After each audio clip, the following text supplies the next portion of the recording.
Joining me live via Skype from Lagos now is the former Permanent Secretary, Ministry of Foreign Affairs, Ambassador Joe Keshi. Happy New Year to you, Ambassador. Thank you for joining us on TVC News at 7. Well, in a bid to curb illegal importation of goods and weapons, Nigeria took a unilateral decision in 2019 to shut its land borders, and they remain shut despite a proclamation to the contrary.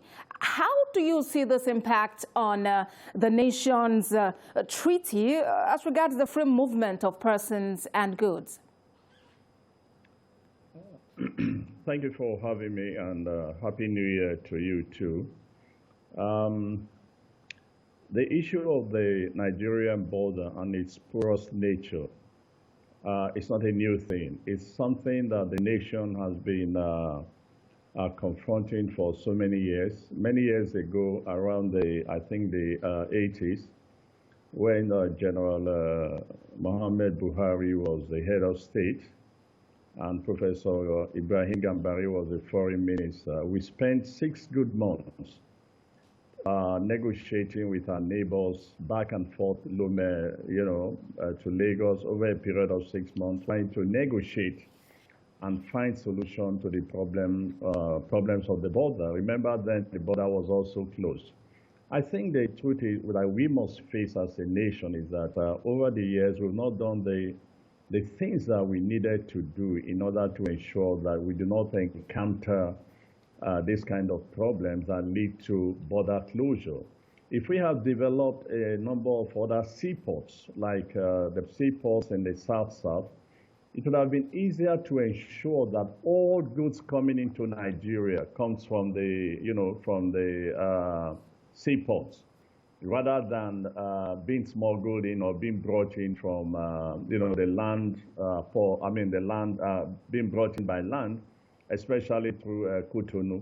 It's because of the inefficiency of our port system. It's because of the corruption in the customs, that leads to some of these issues. And of course, people will say, yes, a lot is being smuggled. But if you do a proper investigation and find out who the smugglers are, they are not our neighbors. It is we ourselves that are the smugglers. Nigerians are the smugglers. Nigerians are the ones bringing in goods into Nigeria from other parts of the world. They offload in Benin, Ivory Coast, and the rest. The question is, why are they offloading in Benin or Cotonou and Ivory Coast and not at our ports?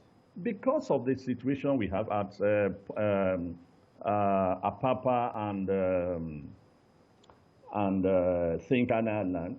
Yet, we have other ports that could have been developed to take the pressure off the ports of Lagos. And until we do this, we will continue to experience this issue of the border. And we need to understand a couple of things about the Nigerian, the southern border. Those who were complaining from I think you said, Idiruku and so on, yes, you really have to go and find out where they are complaining. Not because they are smuggling all the time. It is true. You find out that the trade between those people, it's what keeps the border villages alive, because there is intertrade. And in some cases, some schools that the children from this side attend are on the other side, and they have to cross the border. So we have a lot of porous borders, but why are we not able to deal with the issues of porous borders? It didn't start today. It's been many years. Indeed, Ambassador. It's been many years, and that question keeps coming up. Now, the situation is the federal government has spoken out about reopening of the borders. As a matter of fact, said 4 of the borders will be opened and the rest will be opened before or by 31st of December. Today is the 1st of January, and those around those border areas and even the authorities there say the borders are yet to be opened. So is it about going back on the government's proclamation, or what exactly is playing out? Well, we have to wait and see. We're on holidays, so I think before we conclude that government is reneging, we have to wait till Monday or till next week to be sure exactly what the government wants to do. But my concern is every time we close this border and we reopen, the problems have not been adequately addressed. This is my concern. It doesn't make sense closing the borders, then you open them and the problems resurfaces. No, what we could have done, in my view, is very simple, particularly because we are signatories to the ECOWAS protocol. We could have actually insisted, if we have the capacity, to say all goods from any part of the world, except ECOWAS countries, should come into Nigerian seaports.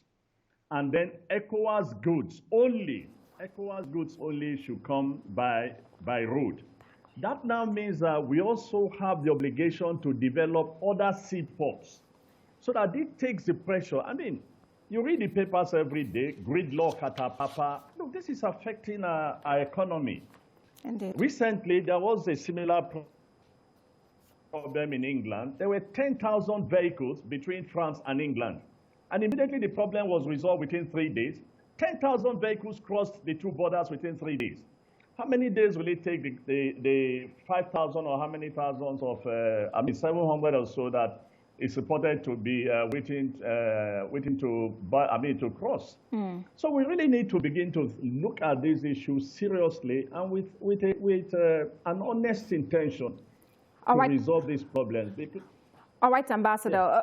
Beyond Nigeria, how can members of the ECOWAS sub-region unite to tackle this problem headlong? Because we talk about the African Continental Free Trade Area Agreement. That's also in place on one hand, which would allow for not just free movement, but also easy sales and access to goods and services within the area. It's what I said recently. ECOWAS itself must step in and say to themselves, only ECOWAS goods must be allowed to cross the territories, from one country to the other. In other words, goods from Nigeria going to Ghana, goods from Nigeria going to Ivory Coast, goods from Nigeria going to the Gambia, and goods from the Gambia, made in Gambia, by the way. It's not for you to import British or Chinese goods into Cotonou, and then you bring them to Nigeria as ECOWAS goods. That's against the ECOWAS protocol.